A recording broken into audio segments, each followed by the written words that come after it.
Good morning everyone, and welcome back to, or just welcome to, my YouTube channel. Today's video I think you're going to love. It's all about how to start your Hyrox training journey and basically just taking you through all the different types of workouts you need to include in your training in order to get better at Hyrox. So for anyone that doesn't know, Hyrox is basically a functional fitness competition. So it's similar to CrossFit, but it is easier in the sense that the intensity isn't easier, but the skill level is a lot easier. So in CrossFit, you have Olympic lifting, you've got this crazy gymnastics, like handstand walks, things that the regular person can't do. You have to train for a really long time in order to be able to perfect these movements. But in Hyrox, the exercise stations are a lot lower skill, so anyone could rock up and do it, which makes it so accessible for everyone. You have the best of the best, you've got these elite level athletes, but you've also got the everyday person, which is just amazing to see everyone come together in these competitions. But what actually is it? So you run a kilometre basically, then you do an exercise station, run a kilometre, exercise station, and you do that 8 times with 8 different exercise stations and 8 kilometres running in total. And that is essentially what Hyrox is. It stays the same every single competition. It's not like in CrossFit where every competition you turn up and it's something slightly different. Hyrox is always the same. My main goal at the moment is Hyrox. Whether you love or hate the term, I definitely consider myself a bit of a hybrid athlete. My priorities shift at different periods of time. At the end of last year, it was marathon training. I did 2 marathons. Now it's Hyrox. So I'm really committing myself to Hyrox training properly for the first time ever. I did Manchester women's doubles. We came 3rd.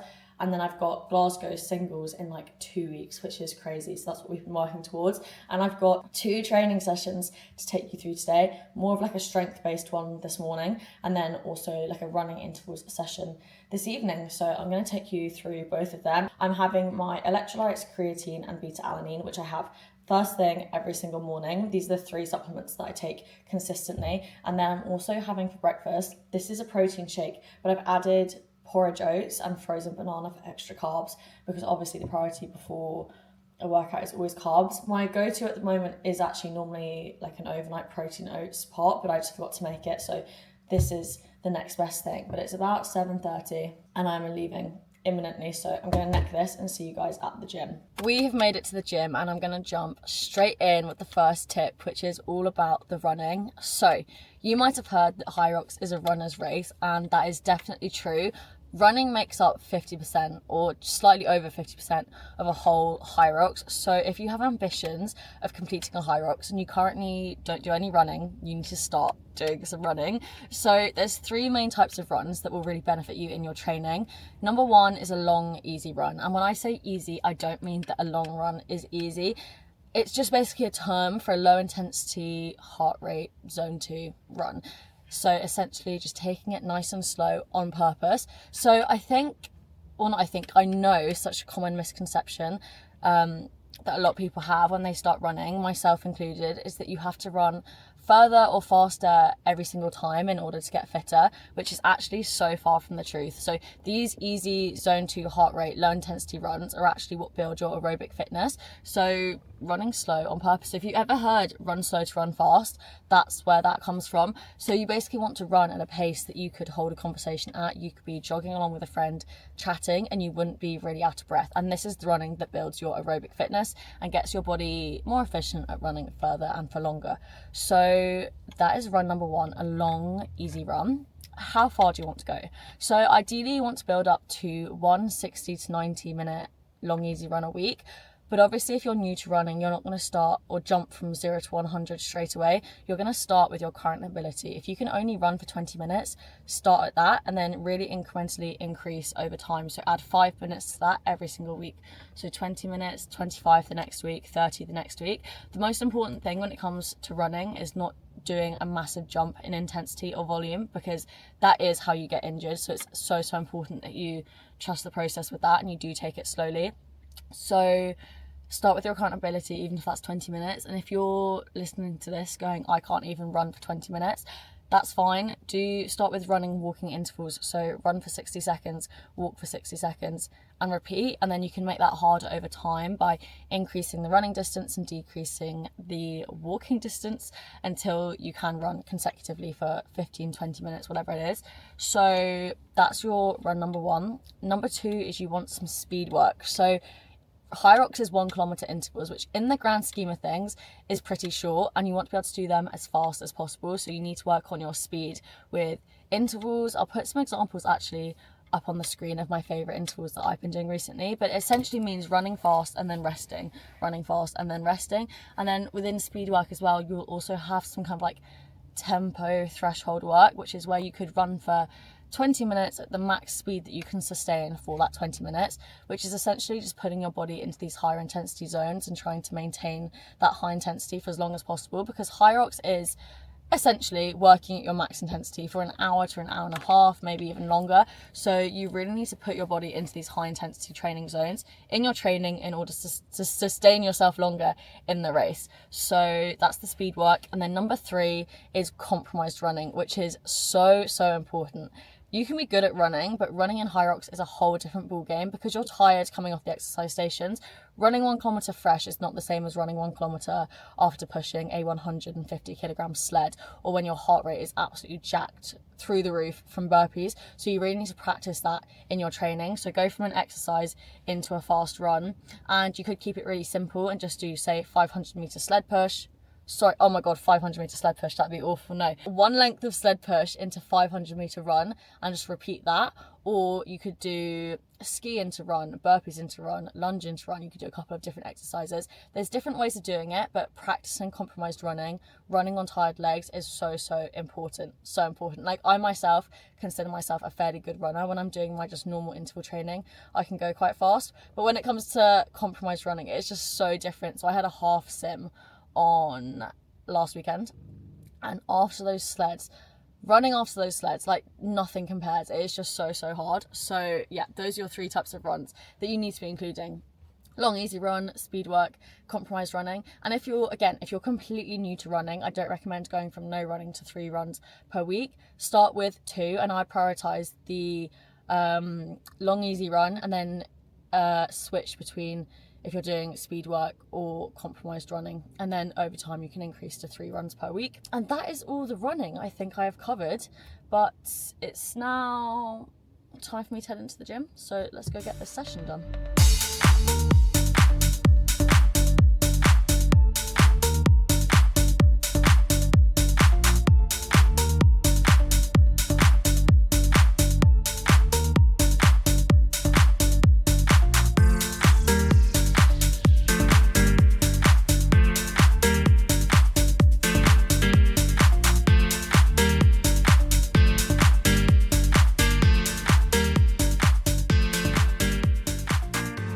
I am not loving my strength sessions recently, but that's fine because we all go through periods of time where we enjoy things more or less, and strength just isn't it for me at the moment, but it's still a very necessary part of training. It's not pure strength that I personally need to work on. I come from a gym background, a lifting background. I would say I'm quite strong. It's more muscle endurance that I need to work on. So things like the sled push, where it takes quite a while, your muscles are working for quite a long time. It's that kind of muscular endurance that is my weak point at the moment. So for today's workout, we had start of the workout, it was like an upper body muscle endurance kind of session. So it was 8 reps bench press, superset with 8 pull-ups, superset with 8 reps of single arm dumbbell row each side, superset with 1 length of sled pull, repeating that every 6 minutes for 5 rounds. Then I had a 10-minute finisher, which was just an EMOM, 1 length of sled push every minute on the minute. So yeah, not the most exciting session, but very necessary part of training. And now I'm down at my other gym because my friend has just been training, and we're going to walk into town together and get a coffee. But really quickly before I do that, I'm going to talk you through my gym shoes, which I've just taken off to show you. But I get so many questions about footwear on my Instagram, and these are the rad ones, which are my only gym shoe that I'll wear for lifting or anything like that. In a gym shoe, what you're looking for is something that is stable, because if your goal is to lift heavy and, you know, just achieve peak performance in your sessions, you need something that's going to stabilize your foot. If you're wearing like running trainers, for example, which I have done in the past, they're cushioned and your ankles are going to be rolling and you just won't be able to get the stability to lift heavy. So actually, one of my most asked questions that I get on my Instagram is, how do I lift so heavy with like split squats or reverse lunges, anything like that, we need to balance, and the key is to have proper footwear. So these are the only gym shoes that I've been wearing for about the last 6 months. I actually tried them out for about 2 months, and now I have been working with Rad for the last few months because I just love them so much. The footwear is insane, and also they're just doing really cool things in the fitness space. I love brands that are getting really involved in like communities and hosting events and things like that, and Rad is a brand that definitely does that, and they're, you know, behind the scenes really helping me with bringing my community to life and little events and things like that, and more to come in the future. But yeah, if you want to go check out the shoes, I'll leave a link. I don't have a discount code, unfortunately, but I'll leave a little link in the description. You can go take a look. But those are my go-to gym shoes. The only thing I don't wear them for is running, because obviously with running you want some cushioning to absorb the impact, and as I just said, they're stable, super stable. So yeah, everything except for running. But let's head into town, go get a coffee. I actually think this is the exact same friend that I went to go see in my last vlog, so clearly I don't get up to anything too different week after week, but yeah, I'm excited. At least you've got a half marathon. At least it's done, yeah. We have covered the running side of things, so now the rest of the tips are all going to be centered around the exercise stations. First of all, what the stations actually are: a 1 kilometer ski, 50-meter sled push, 50-meter sled pull, 80 meters burpee broad jumps, 1 kilometer row, 100 meters walking lunges, sandbag lunges, 200-meter farmer's carry, and 100 wall balls. I might have got lunges and farmer's carry the wrong way around, but those are all the exercises. And if you're doing a solo, you do that all yourself. And if you're doing a double, you split the exercise stations however you want. So you might go 50-50, or one person might do more, and then you just run together. So that's the exercise stations. As I said, they're fairly low skill in the sense that you could probably rock up on the day, just kind of like watch everybody else and kind of half figure out what you're doing and just do it. But that is not ideal. Obviously you want to practice and have an idea of what you're doing beforehand. Number one tip is to watch some videos on YouTube or TikTok. Just find a tutorial of sorts so you kind of understand how the movement is meant to go. Then you're going to practice it, and it's going to take a lot of practice. I am still trying to refine my technique because it is hard. When you start something new, you're not going to be good at it straight away. You need to repeat until you finally get the hang of it. So practice. Film yourself if you can, because you're so much better at like identifying problem areas when you can actually see it on a video. It's hard when you can't see yourself moving. And then third, go to a Hyrox class or a CrossFit class or something and get a coach to look at you and help you, because they are the experts and they'll be able to identify specifically for you what you're doing wrong and what you need to work on. So that's when it comes to the stations, just practice basically. And also don't get too caught up on doing it right or wrong. I know it can be like quite intimidating to do something for the first time and feel like you're doing it wrong, but you just have to remember that literally everyone starts somewhere and no one's good at the start, and the more you practice, the easier it gets and the better you'll get.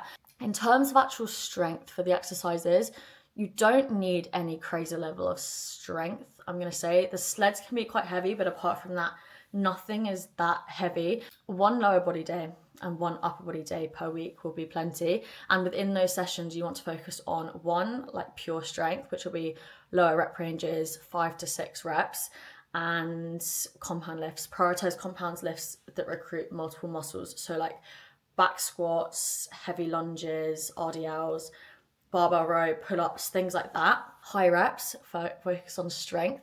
And then also you want some muscle endurance kind of work, similar to what I did earlier, the high rep stuff with not as much rest, but one upper body and one lower session per week will be perfect. Session number 2 is done. And honestly, I'm over the moon with that session because I did not think I was going to finish it. So it was 6 rounds of 2 minutes under 3:35 minutes per kilometer pace, into 3 minutes under 4:14 minutes per kilometer pace. And yeah, I was just convinced that I wouldn't be able to do it. I thought I'd get about 3, maybe 4 rounds in, but I did all 6. So the paces I was doing was 3:34 and 4:39, so just under the target, but I still did it nevertheless. And honestly, it just wasn't as hard as I was expecting. Like, I'm not gonna say it was easy, but it was comfortable. I probably could have done another round or 2, which just really shows how much I'm improving over the last 6.5 weeks since I've started this Hyrox training block, because my 5k PB, when we tested it right at the start of this training 6.5 weeks ago, was, I can't remember what the exact time was, but my average pace, I just checked, was 4:06, and my average pace for that session was 4:08. So just off my PB pace and for an extra 2.2 kilometers. So that total session was 7.2 kilometers. So honestly, over the moon with that session, to be honest. Just goes to show that with consistent training, you do get better. So I'm just cooling down on the bike now because it's meant to be 2K warm up and 2K cool down run, but my shins, to be fair, at the end of that session, it's a lot of impact on the treadmill as well, and yeah, they were hurting, so I'm just cooling down on the bike, and then I really need to jump in the shower because I'm dripping with sweat. This is the downside of the treadmill, is you get so hot and sweaty, but just those kind of sessions, like with the fast-paced targets, I feel like I need to do them on the treadmill to really push myself. So yeah, super pleased. It is 7:30 on a Friday evening and I'm all dressed up in my pyjamas, ready for an early night. I think Sean and I might get a takeaway. Well, he doesn't know this, but I'm thinking I want a takeaway tonight. But I'm also just having a Clearway shake really quickly because I haven't had enough water or enough protein today. And I'm feeling pretty knackered after that session now, to be honest. But to round off the video, I need to go through the last kind of type of workouts you need to include in your training, which is Hyrox specific workouts. So I'm gonna generally categorize the Hyrox specific workouts into two classes. You've got engine builders and then you've got anaerobic threshold sessions. So engine builders, similar to the zone 2 running, they're purposely a bit lower intensity and they build your aerobic fitness and also efficiency with all the movements. The same way that you're not going absolutely max effort all the time with your running or your gym or anything, that's what the purpose of an engine builder workout is. So you want to get maybe like one of them in a week. And then you've also got the threshold sessions, which is they're your harder sessions. They are max effort. As I said earlier, putting your body into those higher heart rate and high intensity zones and just trying to sustain it for longer in your training. So when it comes to race day, you can actually sustain your max effort. There's so many different ways that you can do these workouts. And I feel like that's part of the reason why Hyrox and like functional fitness and CrossFit and things like that is so exciting, because there's endless possibilities of workouts you can do. So I'm gonna pop a couple of my favorites up on screen to give you a bit of inspo. And then the other thing I'm gonna do is I've got a free 7-day Hyrox workout split, which I'm gonna link in the caption. You just go put in your details, download it, and it's basically just 7 days of workouts and kind of shows you how to space those workouts in a week to make sure that you're optimizing performance but also getting enough recovery time. So there's a couple of runs in there, a couple of strength sessions and a couple of Hyrox specific sessions. So go check that out if you still feel a bit stuck. But those are all the main types of workouts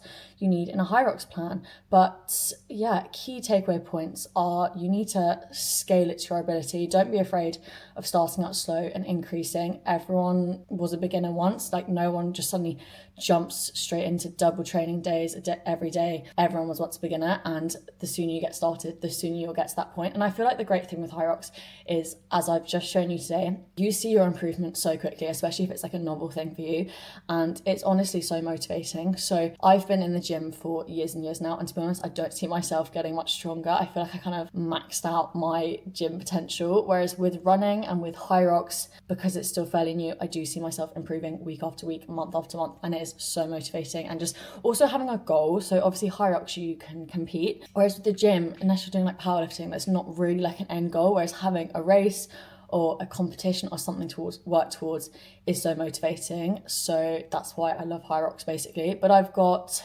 Glasgow potentially, for various reasons, I don't know if I'm actually going to be doing it, potentially Glasgow in 2 weeks time. But I have actually got Paris half marathon next weekend, which is crazy. And I haven't really trained for it, but I'm taking a group of girls over there as like a little community trip. So I'm thinking I might just run it with them. We've got quite a few girls going for sub 2. So I'm thinking I might just go for the vibes with them. Then I've got Glasgow open singles on the 16th of March. And then I've got Cologne open singles around the 15th of April. And those are my current plans right now. Hopefully I'm going to be getting a lot more races booked in soon, hopefully, because I've got a few things in the works that I'm not sure what the process is right now, but hopefully. I know that's like really annoying being so secretive, but I'll keep you updated.